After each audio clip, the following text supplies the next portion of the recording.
नमस्कार साथियों, सार्थक पहल बदला उनसे मैं पुनः एक बार आप लोगों का स्वागत है। इससे पहले हम मुगल साम्राज्य के अंतर्गत बाबर को पढ़ चुके हैं। एक वीडियो में हमने शेर शाह सूरी और उसी के शेर शाह सूरी पार्ट 2 में हमने शेर शाह सूरी का शासन प्रबंध पढ़ा है। शेर शाह सूरी के विषय में 2-3 बातें हमने पहले वीडियो में छोड़ दी थी, जानबूझ के छोड़ी हुई थी। उसका कारण ये था कि हमें जो है हुमायूं के साथ में उसे पढ़ना था। जैसे चौसा का युद्ध, बेलग्राम का युद्ध, दोहरिया का युद्ध, ये से 2-3 बातें हमने छोड़ी थी, वो आज हम क्लियर कर लेंगे।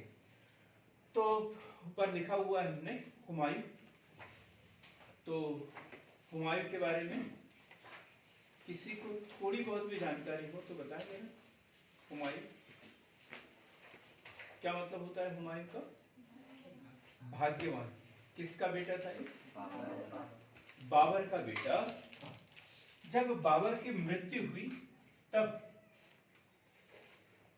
हुमायूं जो है वो कहां का सूबेदार था? हुमायूं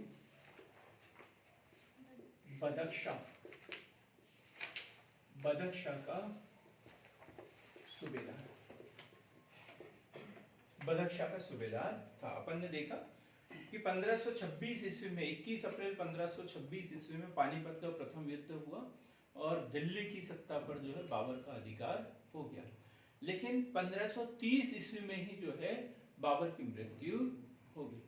1530 ईस्वी में ही बाबर की मृत्यु हो गई और जब बाबर की मृत्यु हुई तब हुमायूं जो है बदख्शां का सूबेदार था। नियम तो ये बोलता है कि जैसी मृत्यु हुई उसी समय जो है राज्यारोहण हो जाना चाहिए, क्योंकि सिंहासन जो है वो बिना राजा के नहीं हो सकता, नहीं तो कोई उसके ऊपर कब्जा भी कर सकता है। लेकिन राज्यारोहण जो है वो चौथे दिन हुआ, बाबर की मृत्यु के चौथे दिन। बाबर की मृत्यु के चौथे दिन राज्यारोहण। और कारण क्या है उसका? कारण है जो बाबर के बहनोई को कोई बनाना चाहता था कि ये इसका उत्तराधिकारी बने, और वो है निजामुद्दीन अली। उसका कारण क्या है? वजीर निजामुद्दीन अली। ये किसको दिल्ली का बादशाह बनाना चाहता था? मोहम्मद निजामुद्दीन अली मोहम्मद।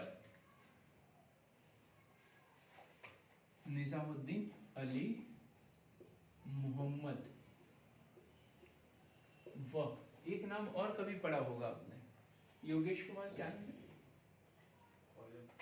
ख्वाजा। एक नाम क्या था? ख्वाजा। मेहंदी ख्वाजा को गद्दी दिलवाना चाहता था। मेहंदी ख्वाजा, ये दोनों का षड्यंत्र था। वजीर निजामुद्दीन अली मोहम्मद और एक है मेहंदी ख्वाजा। ये दोनों षड्यंत्र कर रहे थे और चाहते थे कि मेहंदी ख्वाजा को गद्दी दे दी जाए। इस कारण जैसे बाबर की मृत्यु हुई उसी दिन हुमायूं का राज्याभिषेक न होकर उसके चौथे दिन बाद किया गया। यदि हम देखें इसका बैकग्राउंड हुमायूं का, तो माँ का नाम कोई बताया जरा? माँ का नाम, बाबर की माँ का नाम तो पता है, माहम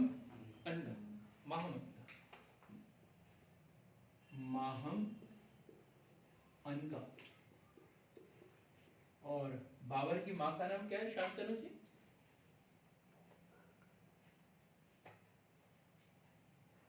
मतलब आपने वो वाले भी, हाँ,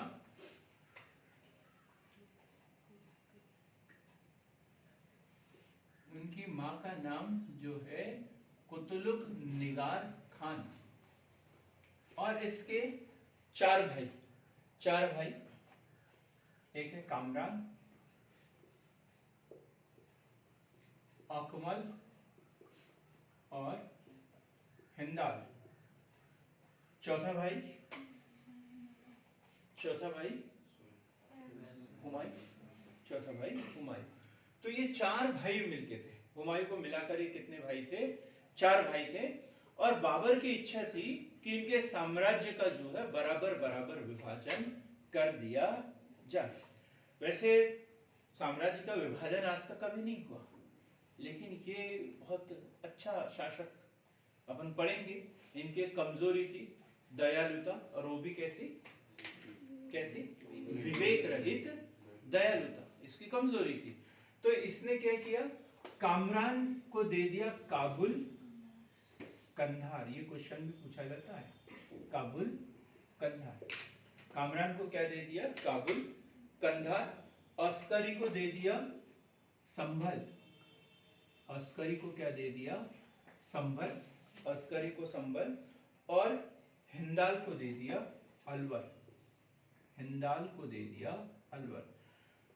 तो पहला शासक जिसने अपने साम्राज्य का जो विभाजन है अपने भाइयों के बीच में किया था, साम्राज्य का विभाजन अपने भाइयों के बीच में किया। तो कामरान को काबुल कंधार दिया, अकमल को संभल दिया और हिंदाल को अलवर दे दिया। किसका म्यूट करो भाई।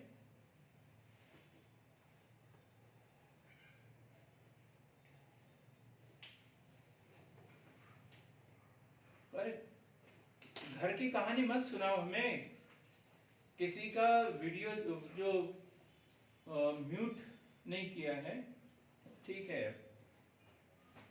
क्लियर हो गया यहां तक? माँ का नाम महामंगा, चार भाई कामरान, अकमल, हिंदाल और हुमायूं। ये क्वेश्चन इंपॉर्टेंट है। कामरान को काबुल कंधार, अकमल को संभल और हिंदाल को अलवर दे दिया। और वजीर निजामुद्दीन अली महमूद वो मेहंदी ख्वाजा के षड्यंत्र की वजह से उसके राज्यारोहण में देरी हुई। अब उसकी प्रारंभिक कठिनाइयां, एक सेंटेंस कहा गया है इसके विषय में, किसके विषय में? हुमायूं के विषय में। हुमायूं के विषय में एक सेंटेंस कहा गया है कि वो जीवन भर लड़खड़ाते रहा, लड़खड़ाते लड़खड़ाते ही उसकी मृत्यु हो गई, लड़खड़ाते लड़खड़ाते ही उसकी मृत्यु हो गई। तो क्या कारण था उसके लड़खड़ाने का? तो उसकी प्रारंभिक समस्याएं हम देखेंगे। तो वो है, जो समस्या उसको विरासत में मिली थी वो थी अफगान समस्या, अफगान समस्या। जो महमूद लोदी है और उसके वंशज शेरशाह सूरी भी एक है उसमें से, और वो एक बड़ी चुनौती बने हुए। तो एक है अफगानों की समस्या, फिर है भाइयों की महत्वाकांक्षा, भाइयों की महत्वाकांक्षा। किसने साम्राज्य का विभाजन तो भाइयों के बीच में कर दिया, लेकिन जिसको एक बार लेने की आदत पड़ जाती है वो कभी संतुष्ट नहीं होता, बल्कि उनकी इच्छाएं बढ़ते जाती है और देने वाला थक जाता है, लेने वाला नहीं। तो भाइयों की महत्वाकांक्षा, मिर्जाओं का विद्रोह, मिर्जाओं का विद्रोह, ये इनकी पैतृक उपाधि थी बाबर की, क्या? मिर्जा, है ना? ट्रांसआक्शियाना क्षेत्र के थे, फरगना क्षेत्र के थे, और वहां पर साम्राज्य हथियाने के लिए वहां पर अलग विद्रोह किया जा रहा था, वहां अलग विद्रोह किया जा रहा था। गुजरात के शासक, कल भी हमने इसके ऊपर चर्चा की थी। गुजरात के शासक बहादुर शाह, ये एक बड़ी ताकत बनते जा रहा था और अपने हाथ पैर फैलाते जा रहा था, बहादुर शाह। फिर है व्यक्तिगत दुर्बलता,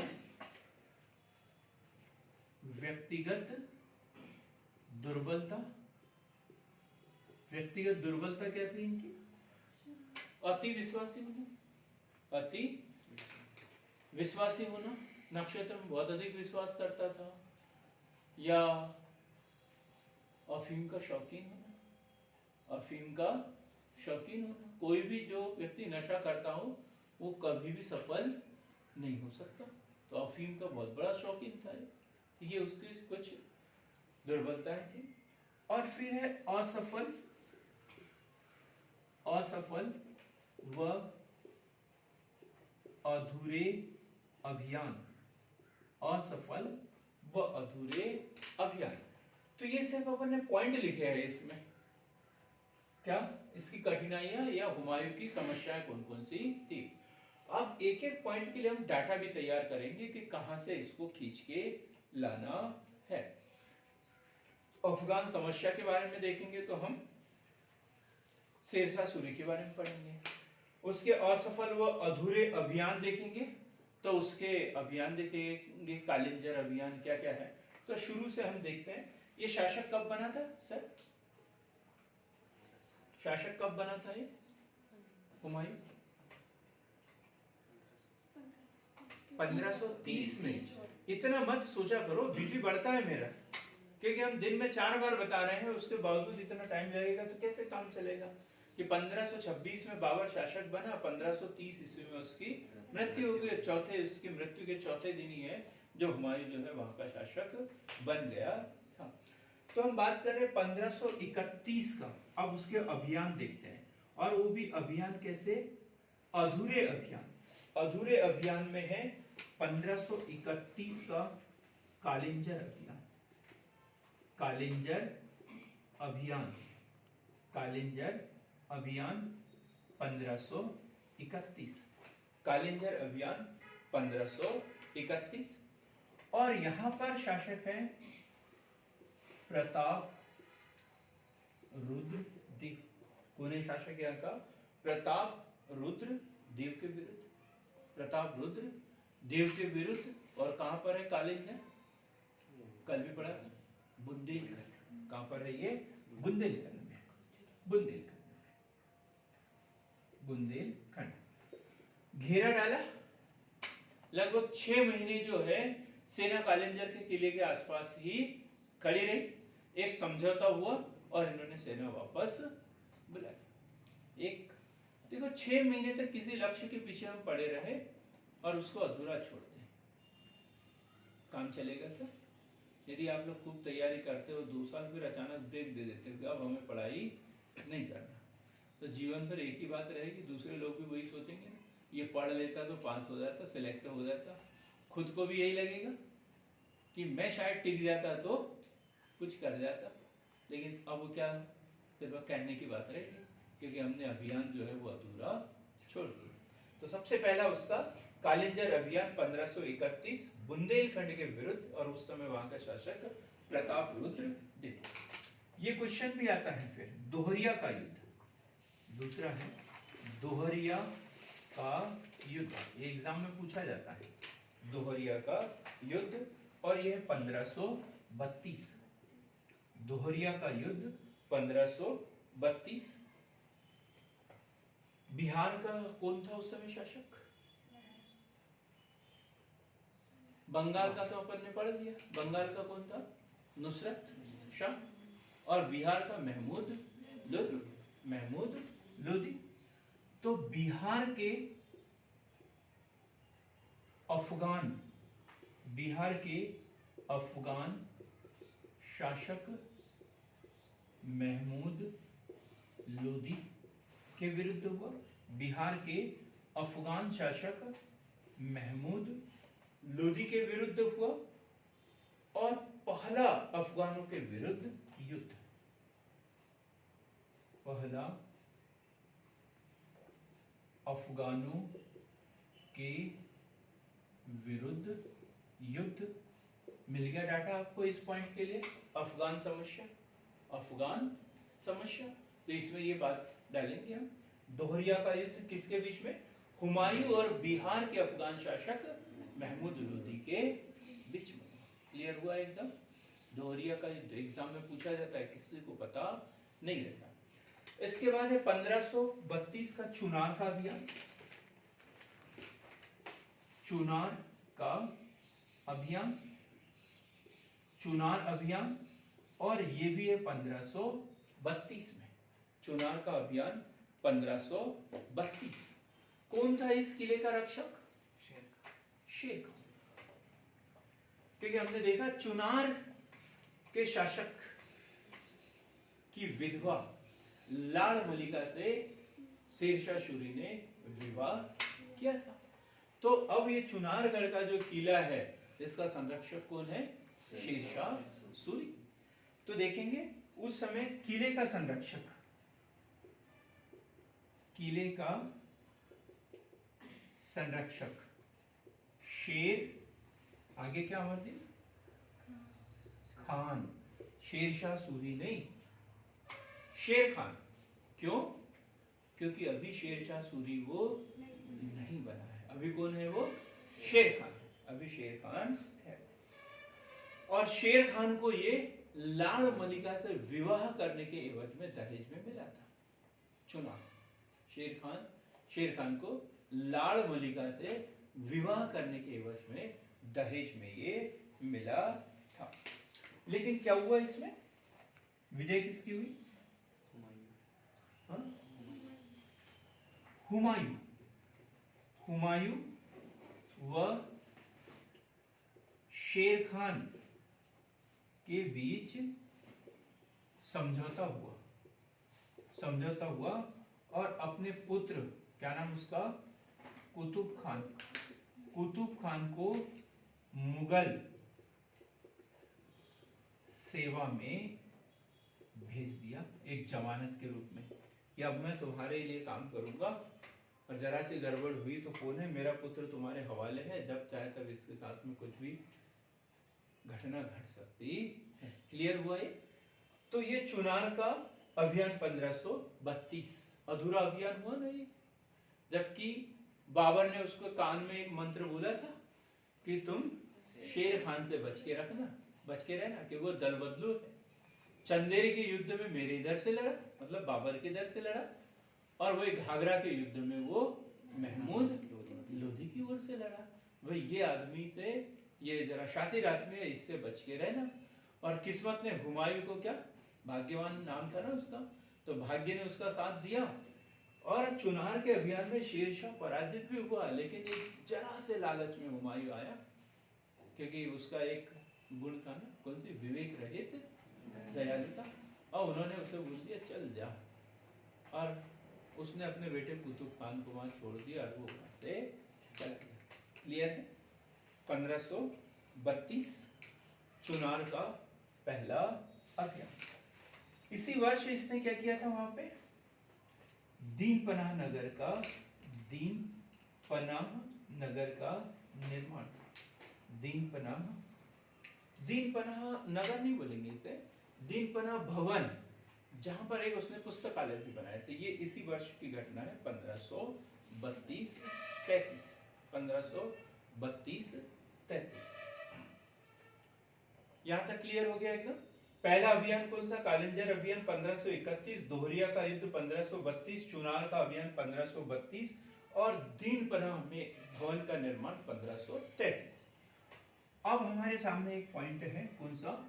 ये गुजरात के शासक बहादुर शाह से संघर्ष है उसका, क्योंकि उसकी महत्वाकांक्षाएं जो है वो निरंतर बढ़ते जा रही थी। किसकी?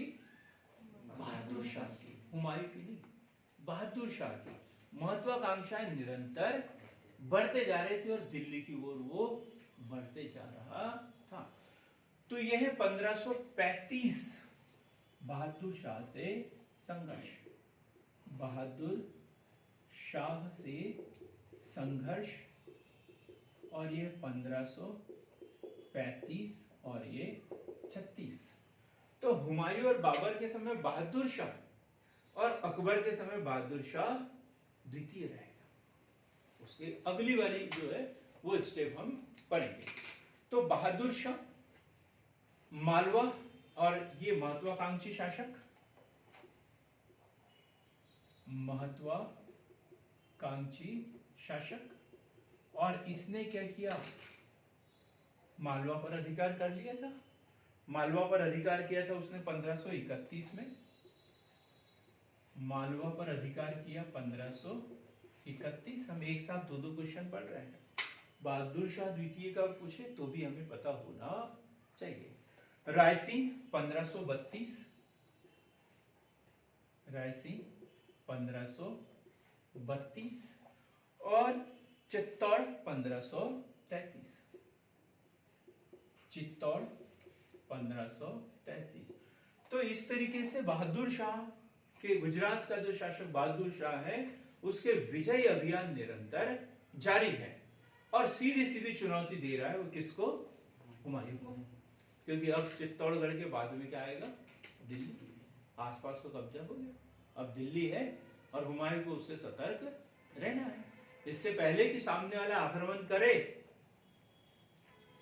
उसको मौका देने की जरूरत नहीं है। हुमायूं ने ये सोचा कि अब इसे मौका देने की जरूरत नहीं है। इससे पहले कि कोई प्लानिंग करे, हमें पहले इसके ऊपर आक्रमण करना है। तो एक कुस्तुनतुनिया का तोपची इसके पास में, कुस्तुनतुनिया का तोपची भी ये लेके आया था।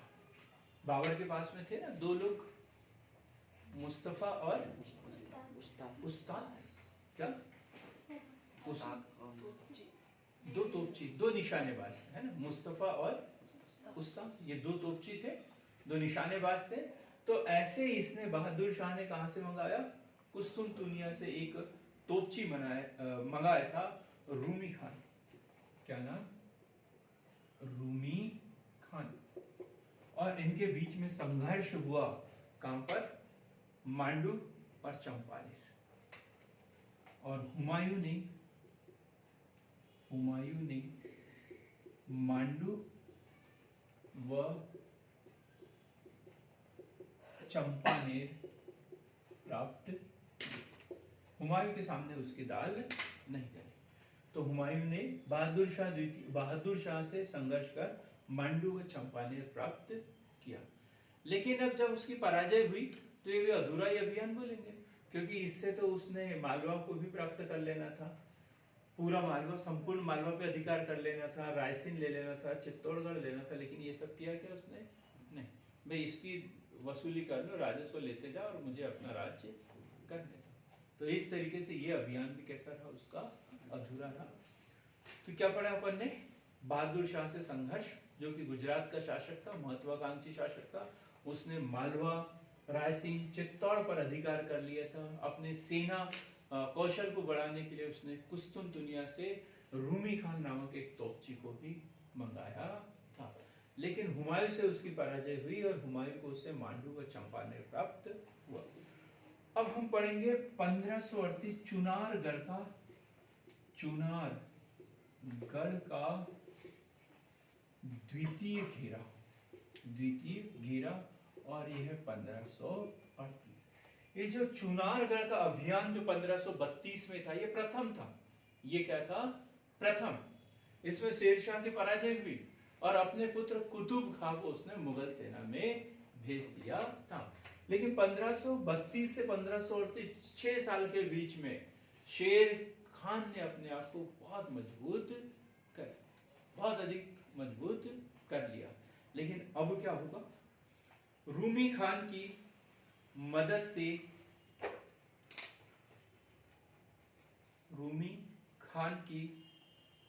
से कूटनीतिक प्रयासों से अधिकार, रूमी खान की मदद से कूटनीतिक प्रयासों से अधिकार। और शेरशाह जो है अब वहां से भाग गया, और वो किधर भागा? बंगाल की तरफ भाग गया शेरशाह वहां से। और हुमायूं को याद आया, क्या याद आया? कि उसके अब्बा जान ने क्या बोला था उनको? क्या बोला था? कि इससे बच के रहना पड़ा। चालाक आदमी है, चतुर आदमी है। तो उसने सोचा कि अब तो इसको छोड़ना ही नहीं है, और क्या किया? अब उसका पीछा करना शुरू कर दिया। तो वो कहां गया? शेर खान कहां गया? बंगाल की ओर गया। और ये जो है बंगाल के लिए गए। फिर हुमायूं भी कहां गए? बंगाल की ओर। लेकिन क्या देखते हैं कि शेर खान जो है बंगाल में लूटपाट करता हुआ, लाशों के ढेर बिछाता हुआ वहां से निकल गया। जब हुमायूं बंगाल पहुंचा तब बंगाल में कुछ बचा ही नहीं था। क्या थे? जगह जगह लाशों के ढेर, धन संपत्ति, अकूत धन संपदा को लूटते हुए वहां से निकल गया। अब हुमायूं ने सोचा कि अब क्या किया जाए, उजड़ा हुआ शहर मिला है, चलो इसको बसाया जाए। तो 2-4-6 महीने वो वही रहे और बंगाल शहर को उन्होंने फिर से आबाद करने का प्रयास किया। तो ये 15 अगस्त 1538 बंगाल विजय, 15 अगस्त 1538 बंगाल अभियान, बंगाल अभियान, बंगाल अभियान। तो चुनारगढ़ का द्वितीय घेरा 1538 और जस्ट उसके बाद में 15 अगस्त 1538 को बंगाल अभियान। लेकिन क्या हुआ? गौड़ पहुंचकर चारों ओर लाशों के ढेर, लाशों के ढेर, पूरे शहर उजाड़ दिए गए। उस समय कलकत्ता जैसा शहर नहीं था वहां पे, तो वो बंगाल की राजधानी हुआ करती थी गौड़। क्या हुआ करती थी? गौड़। तो जब ये गौड़ पहुंचे तो वहां पे लाशों के ढेर है, कुछ भी नहीं है। तो इन्होंने क्या किया? उसको फिर से आबाद किया, नाम रखा उसका जन्नताबाद। गौड़ में लाशों के ढेर। हुमायूं ने क्या किया? हुमायूं ने पुनः आबाद किया और नाम क्या रखा निधि उसका? नाम क्या रखा? जन्नताबाद। नाम रखा उसका जन्नताबाद। हुमायूं ने उसे पुनः आबाद किया और नाम रखा जन्नताबाद। अब ये वो अभियान है जिसमें शेर शाह का वो पीछा कर रहा था, है ना? ये चुनारगढ़ का पहला घेरा 1532, चुनारगढ़ का द्वितीय घेरा 1538 और 15 अगस्त 1538 बंगाल अभियान। ये वही आएगा, काय में लिखेंगे हम? अफगान समस्या, अफगानों की समस्या, इनके पीछे दौड़ रहा है। लेकिन अब क्या है? अब जो है शेर शाह जो है, शेर खान जो है उसके रास्ते में खड़ा है। अब बोलता है आजा। शेर खान क्या बोलता है? आजा। और वहां एक नदी पड़ती है बंगाल में, बंगाल के पास में, कौन सी? गंगा नदी। और उसकी एक सहायक नदी है कर्मनाशा नदी, कर्मनाशा नदी। एक तरफ हुमायूं की सेना और उधर शेर शाह की सेना। शेर शाह भी चुप और हुमायूं भी चुप। सेनाएं आमने सामने खड़ी है लेकिन दोनों चुप। हुमायूं ये सोच रहा है कि पहले आक्रमण दुश्मन की ओर से हो तो हम जवाबी कार्यवाही करेंगे। और शेर खान क्या सोच रहा है? बारिश तो हो जाने दो, भागने का मौका भी नहीं देंगे। क्या सोच रहा है वो?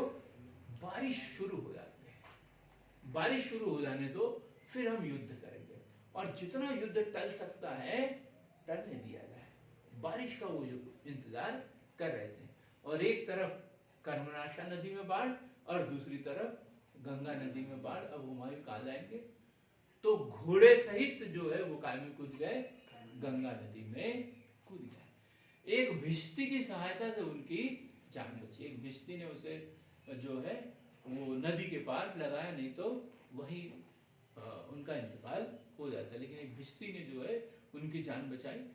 तो जैसे जैसे वो वापस पहुंचे, एक दिन के लिए उस भिश्ती को जो है उन्होंने दिल्ली का सम्राट भी बनाया था। एक दिन के लिए उस भिश्ती को दिल्ली का सम्राट भी बनाया था। लेकिन अब शेर खान जो है अपने आप को दिल्ली का बादशाह समझने लग गया था। अब उसे हुमायूं के डर से भागने की जरूरत नहीं है, बल्कि हुमायूं को दौड़ाने की जरूरत है। और अंतिम संघर्ष होगा कौन सा? बेलग्राम का युद्ध 1540 है। ये जो हम जिसकी चर्चा कर रहे थे वो चौसा का युद्ध 1539 और फिर बिलग्राम का युद्ध 1540, और 1540 में हुमायूं की अंतिम रूप से पराजय हुई और वो वहां से भागकर काबुल, कंधार, उधर जिधर से आए थे उधर वो निकल गया। तो हम बात करेंगे 26 जून 1539 चौसा का युद्ध। चौसा का युद्ध 26 जून 1539, एग्जाम में ये पूछे जाते हैं बराबर क्वेश्चन। 1539 कर्मनाशा नदी, कर्मनाशा नदी, कर्मनाशा नदी जो बिहार व यूपी की सीमा बनाती है, हिमालय से निकलती है, इनकी सीमा बनाती है, सीमा बनाती है। युद्ध में इसकी पराजय, और क्या बताया, हुमायूं अपने घोड़े सहित, हुमायूं अपने घोड़े सहित गंगा नदी में कूद गया, क्योंकि सामने तो कर्मनाशा नदी है, उधर तो जा ही नहीं सकते, पर पीछे क्या है, गंगा नदी। तो अब क्या किया इन्होंने, गंगा नदी में ही छलांग लगा दी। शमशुद्दीन अतगा खान, निजाम भी बोलते हैं, शमशुद्दीन, शमशुद्दीन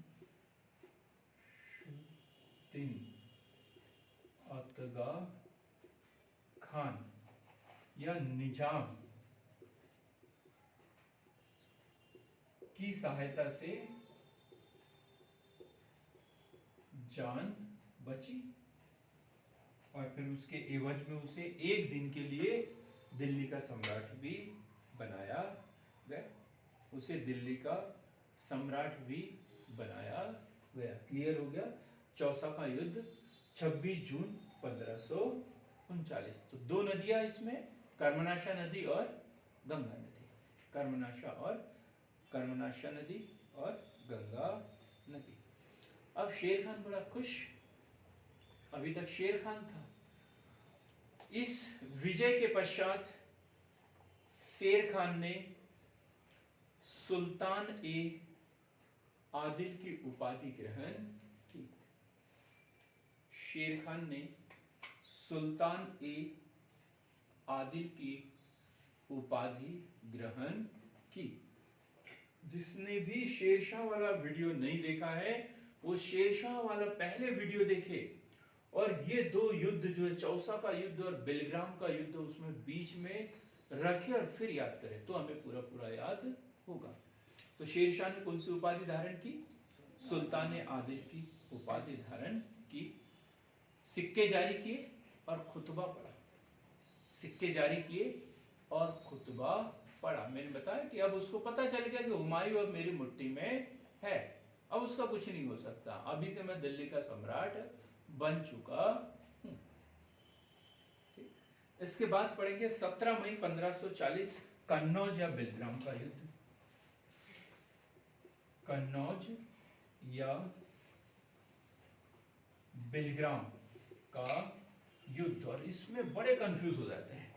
हुमायूं अंतिम रूप से पराजित हुआ, और हमें ये नाम थोड़ा अटपटा लगता है, चौसा का युद्ध, और हम इसी को याद कर लेते हैं और गलत भी हो जाते हैं। तो अंतिम रूप से कब पराजित हुआ था, कन्नौज या बेलग्राम के युद्ध में, और ये हुआ है 17 मई 1540। 17 मई 1540, 17 मई 1540 पूर्ण रूप से हुमायूं परास्त हुआ।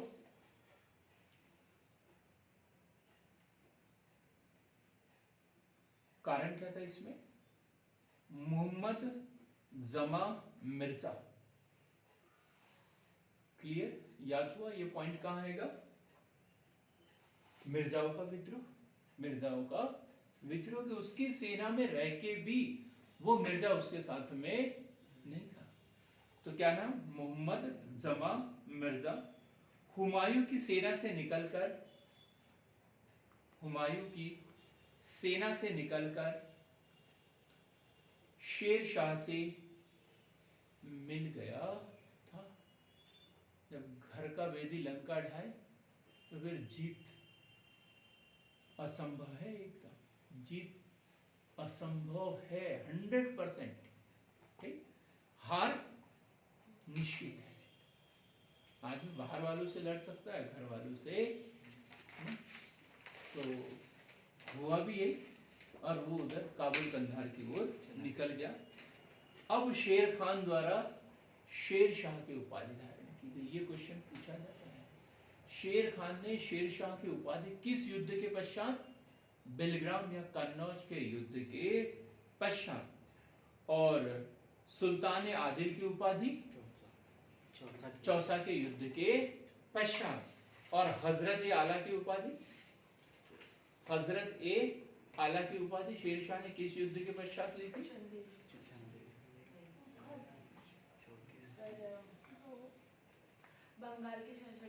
नुसरत शाह, बंगाल के शासक नुसरत शाह को पराजित करने के एवज में उसने हजरत आला की उपाधि धारण की थी। तो क्लियर हुआ। अब दिल्ली का जो सम्राट है वो शेरशाह सूरी, और द्वितीय अफगान राज्य की स्थापना। इसको देखते हैं एक बार कि हुमायूं जो है बाबर के समय में बदख्शा का सूबेदार था, और 1530 ईस्वी में जब बाबर की मृत्यु हुई तो वजीर निजामुद्दीन अली मोहम्मद और मेहंदी ख्वाजा द्वारा षड्यंत्र रचा गया, जिसके कारण इसके राज्यारोहण में विलंब हुआ। इनकी माता का नाम महामंगा था, और पिता का सख्त आदेश था कि साम्राज्य का विस्तार जो है अपने भाइयों में किया जाए। तो इसलिए उसने अपने भाई कामरान को काबुल कंधार दिया, अकमल को संभल दिया, हिंदाल को अलवार दे दिया। लेकिन जब हुमायूं जो है सिंहासन पर बैठा तो उसे कांटों भरा ताज मिला था, और ये जो समस्या है उसे विरासत में मिली थी। कारण क्या था कि बाबर 4 साल तक भारत में रहा, चारों साल वो अनवरत युद्धों में लगा रहा। शत्रुओं की संख्या बहुत अधिक थी, मित्र उसका कोई भी नहीं था, क्योंकि जिसने भी उसको आमंत्रित किया था बाबर ने बारी बारी से उनसे युद्ध किया था। तो ऐसा कोई था ही नहीं जो उसके पक्ष का हो।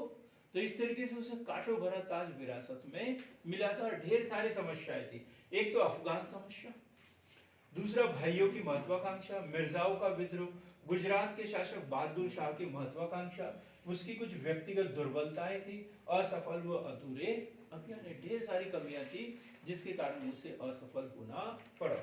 पहला जो है उसका अभियान है कालिंजर अभियान 1531 बुंदेलखंड के अंतर्गत, और वहां का शासक प्रताप रुद्र देव। उसके बाद दोहरिया का युद्ध 1532 बिहार के अफगान शासक महमूद लोदी के बीच, और पहली बार हुमायूं का अफगानों से मुकाबला। फिर चुनार का अभियान 1532, किले का जो संरक्षक था वो शेर खान था। शेर खान को ये किला जो है किस बेगम से, लाड़ मलिका बेगम से विवाह करने के एवज में दहेज में मिला था, और इसमें शेर खान ने आत्मसमर्पण कर दिया और अपने पुत्र कुतुब खान को मुगल सेना में भेज दिया। ठीक, इसके बाद में जो हुमायूं है बड़ा खुश हुआ, और उसने वहां पर दीन पनाह जो है नगर बसाया, और एक बहुत बड़ा वहां पे पुस्तकालय भी बनाया। एक उसके समय में एक शासक बहादुर शाह, जो कि अपने आप को बड़ा महत्वाकांक्षी शासक था, उसने मालवा पे अधिकार किया, रायसेन पे अधिकार कर लिया था, चित्तौड़ पर अधिकार भी कर लिया था, इसलिए हुमायूं से संघर्ष होना स्वाभाविक सी बात थी। 1535-36 में उससे संघर्ष हुआ, और हुमायूं ने उसे मांडू व चंपानेर प्राप्त किया। फिर अगला चुनारगढ़ का द्वितीय घेराव, शेर शाह से उसका सीधा संघर्ष पुनः प्रारंभ हो गया, और अब हुमायूं को लगने लगा कि शेर खान को से निपटना अति आवश्यक है। तो शेर खान के ऊपर उसने अधिकार किया। जो रूमी खान बहादुर शाह से प्राप्त कुस्तुनतुनिया का तोपची था, उसकी मदद से कूटनीतिक प्रयासों से उसने शेर खान को तो पराजित कर दिया, और शेर खान वहां से बंगाल की ओर भाग गया। हुमायूं उसका पीछा करते करते बंगाल की राजधानी गौड़ पहुंचा, तो उससे पहले ही शेर खान जो है वहां लूटपाट मचाकर जा चुका था, वहां चारों तरफ लाशों के ढेर थे। हुमायूं वहां पे कुछ दिन तक रुका, उसे फिर से आबाद किया, उसका नाम जन्नताबाद रखा। और जब हुमायूं वहां से वापस आ रहा था तब जो है चौसा का युद्ध हुआ 26 जून 1539। दोनों की सेनाएं आमने सामने थी। हुमायूं जो है पहले हमले का इंतजार कर रहा था, तो वही शेर शाह जो है वो बारिश का इंतजार कर रहा था। और जैसे ही बारिश हुई अचानक शेर खान ने हमला कर दिया। हुमायूं को संभलने का मौका भी नहीं मिला और उसे फिर घोड़े सहित जो है नदी में कूदना पड़ा। वहां शमशुद्दीन अतगा खान निजाम नामक भिश्ती की सहायता से उनकी जान बची और जब वो सही सलामत घर पहुंचे तो एक दिन के लिए उसे सम्राट भी बनाया था। फिर एक कन्नौज या बिलग्राम का युद्ध 17 मई 1540। इस युद्ध में शेर खान की विजय हुई और हुमायूं जो है अंततः पराजित हो गया और वहां से वो दिल्ली का सिंहासन छोड़ के भाग गया। जो शेरशाह सूरी है उसने शेर खान जो है उसने शेर शाह सूरी की उपाधि धारण की और दिल्ली की गद्दी पर द्वितीय अफगान राज्य की स्थापना हुई। इसके बाद में हमने ये कहानी बीच में पढ़ ली है शेर शाह सूरी के विषय में 1540 से 1545 के बीच में। और 1545 में उसका कौन सा अभियान चल रहा था? कालिंजर अभियान। कालिंजर अभियान 1545 में चल रहा था और उस समय कालिंजर का शासक कौन था? कीरत सिंह। और ये उक्का नामक अग्नेयास्त्र चला रहा था, तो एक गोला जो है दीवार से टकराकर बारूद के ढेर पर जा गिरा और उसमें शेर शाह जो है बुरी तरह जख्मी हो गया और उसकी मृत्यु हो गई। उस शेर खान का उत्तराधिकारी इस्लाम शाह शासक बना और उसका अंतिम शासक कौन था? सिकंदर सूरी। पढ़ा क्या कुछ हमने? अंतिम शासक नहीं, आदिल शाह है, आदिल शाह सूरी। अब हम उस समय की कहानी थोड़ी सी पढ़ेंगे जब शेर खान की मृत्यु के पश्चात हुमायूं जो है पुनः अपने राज्य को वापस प्राप्त करने का प्रयास करेगा।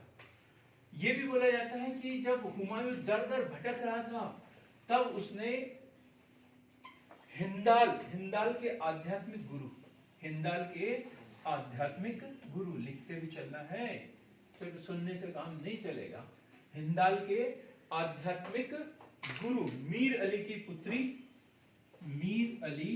की पुत्री हमीदा बानू बेगम से 1541 ईस्वी में विवाह किया और उसी से जो है अमरकोट के राजा वीरसाल के राज्य में 1542 ईस्वी में अकबर का जन्म हुआ।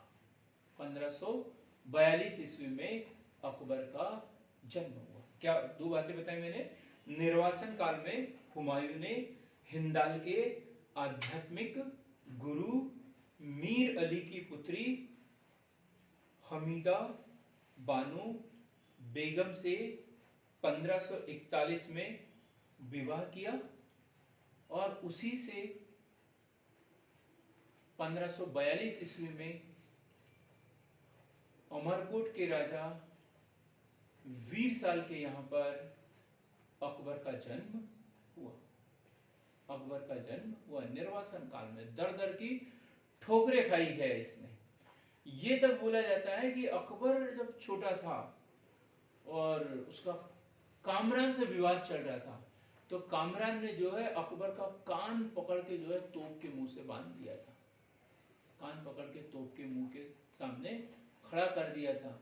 लेकिन उसे तो दिल्ली का सम्राट बनना था, शहंशाह बनना था, इतने जल्दी वो खत्म हो सकता था क्या? नहीं। तो अब उसे अकबर जब पढ़ेंगे तब उसे डिटेल में पढ़ेंगे। इसका निर्वासन काल भी पढ़ेंगे हम हुमायूं का। अभी हम पढ़ते हैं उसके अंतिम अभियान कि एक बार उसने 1540 में अपना बिलग्राम के युद्ध, कन्नौज के युद्ध से अपना साम्राज्य खो दिया था, तो अब उसने अपना साम्राज्य पुनः वापस कैसे प्राप्त किया। तो उसके कुछ प्रमुख अभियान देखेंगे। तो 1554 लाहौर और पेशावर पर अधिकार। लाहौर व पेशावर पर अधिकार, जो उनके भाइयों का अधिकार था उस पर अधिकार किया।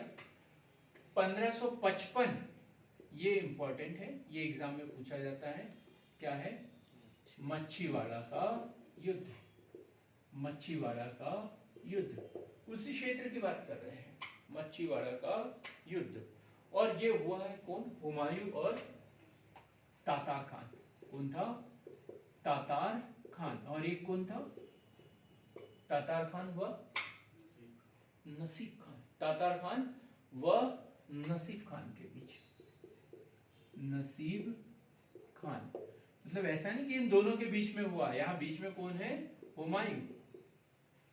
हुमायूं और ये दो पार्टियों के बीच में ये युद्ध हुआ, मच्छीवाड़ा का युद्ध, सतलुज नदी के किनारे। सतलुज नदी के किनारे। और मुगलों का पंजाब पर अधिकार हो गया। मुगलों का पंजाब पर अधिकार हो गया। अंतिम जो युद्ध है वो है 1555, सरहिंद का युद्ध। सरहिंद का युद्ध, एक हमने पढ़ा बिलग्राम या कन्नौज का युद्ध, जिस युद्ध से हुमायूं ने अपना साम्राज्य खोया था।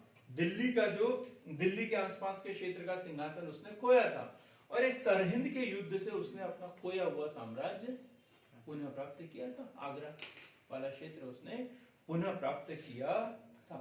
तो सरहिंद का युद्ध ये लड़ा था हुमायूं की ओर से बैरम खान। हुमायूं की ओर से कौन? बैरम खान। और उस समय दिल्ली, आगरा का शासक था सिकंदर सूर, आदिल शाह सिकंदर सूर, आदिल शाह सिकंदर सूर। और ये इस वंश का अंतिम शासक भी हमने लिखा होगा, अंतिम शासक आदिल शाह सिकंदर सूर। और इसमें बैरम खान की विजय हुई, और इस तरीके से उसने अपना खोया हुआ प्राप्त जो है हुमायूं ने प्राप्त कर लिया। तो तीन युद्ध बाद के देखेंगे। 1554 लाहौर और पेशावर पर अधिकार, 1555 मच्छीवाड़ा का युद्ध और उससे पंजाब प्राप्त हुआ, और 1555 में सरहिंद का युद्ध, और इसमें उन्हें आगरा के आसपास का क्षेत्र उन्हें प्राप्त हो गया। लेकिन क्या हुआ? उसने एक महल बनाया था दीनपना। कब बनाया था इसने? 1533 में। 1533 में दीनपना नगर उसके द्वारा बसाया था। तो 27 जनवरी 1556, 27 जनवरी 1556 को दीनपनाह की पुस्तकालय की सीढ़ियों से गिरकर उसकी मृत्यु हो गई। सीढ़ियों से गिरकर उसकी मृत्यु हो गई। सीढ़ियों से गिरकर उसकी मृत्यु हो गई। और फिर लेन पुले तो बैठे ही थे, ये कुछ बोलूं अब मैं। और उन्होंने क्या बोला इनकी मृत्यु को लेकर? लेन पुले का कथन, ये बार बार एग्जाम में पूछा जाता है। तो लेन पुल का कथन है कि हुमायूं जीवन भर लड़खड़ाता रहा, और लड़खड़ाते लड़खड़ाते हुई अपनी जान दे दी या चला गया। लड़खड़ाते ही इस दुनिया से विदा लिया। कुछ भी आगे शब्द हम लिख सकते हैं। दो खास बातें थी हुमायूं के चरित्र की। कौन सी? एक तो ज्योतिष को बहुत अधिक विश्वास करता था वो। सप्ताह के 7 दिन अलग अलग रंग के कपड़े पहनता था, ज्योतिष में इतना अधिक विश्वास करता था। और फिर जब समय मिलता था तो क्या करता था? निधि अफीम खा लेता था, है ना? और जब समय मिलता था अफीम खा लेता था। तो अफीम का बहुत बड़ा शौकीन था। रविवार के दिन वो हमेशा पीले कपड़े पहनता था। रविवार के दिन पीले कपड़े, शनिवार को काले, और सोमवार को सफेद। गुड, क्या बात है। आप अब लग रहा है कि तबीयत ठीक हो गई है आपकी। तो रविवार के दिन पीले, शनिवार को काले और सोमवार को सफेद कपड़े पहनता था। तो इस तरीके से एक भाग्यशाली जो शासक है उसका एक अंत हो गया। बड़ी विपरीत परिस्थितियों में उसे साम्राज्य प्राप्त हुआ था, उसे खोया बेलग्राम के युद्ध से, प्राप्त किया सरहिंद के युद्ध से, और उसी के पश्चात उसकी मृत्यु हो गई। सेम बाबर की भी यही स्थिति थी, जीवन भर उसने युद्ध ही किए, जैसे विजय प्राप्त हुई उसकी मृत्यु हुई। हुमायूं के भी साथ में ऐसे ही हो गया। लेकिन बात है अब आगे, क्योंकि इन्हीं के करनी का फल भारत को एक युग निर्माण करने वाला सम्राट मिलेगा, और उसका नाम होगा अकबर। तो देखते रहिए हमारा YouTube चैनल सार्थक पहल, सब्सक्राइब करें और अधिक से अधिक लोगों तक शेयर करें।